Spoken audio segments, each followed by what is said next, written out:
Getting very late here in Tuscaloosa, Mr. DJ, but I'm going to try to cut one or two more videos.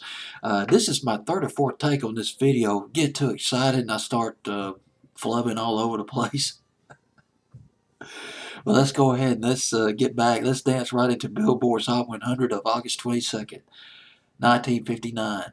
Elvis, the King, had two hit records in the top 20. Big Hunk of Love at number one. Big Hunk of Love at number one on Billboard's Hot 100. And coming in that same week at number 12 is another song by Elvis.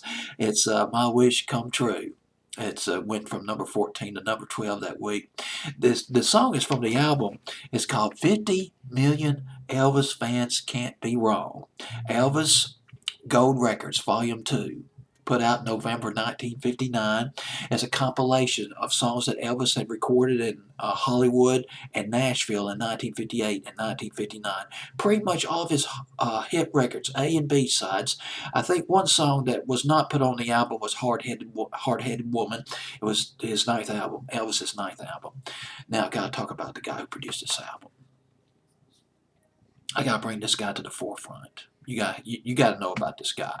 He was about as almost as instrumental as putting Elvis on the map as Sam Phillips of Sun Records, and of course you got Colonel Tom Parker. Although his legacy some think was mixed at best, and I can see their point, but still, Steve Sholes.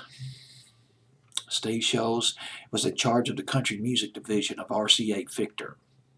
Back in the 40s, going into the early 50s, the people that Steve Sholes had discovered, he had recruited to the RCA Victor record label, Hank Snow, the Browns, Eddie Arnold, Pee Wee King, Homer, and Jethro.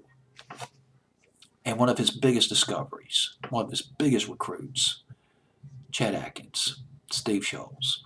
Steve Sholes signed Elvis to RCA Records. Late 1955, he produced some of Elvis's biggest early hits. 15 number one hits in England for Elvis in the 50s, produced by Steve Sholes. That's it. That's all I got to say. I think I just made my point about Steve Sholes. Very influential person in Elvis's early recording career. Well, anyway, let's go back to this record, My Wish Came True. Almost sort of a gospel-sounding record. Number 12, this is Elvis.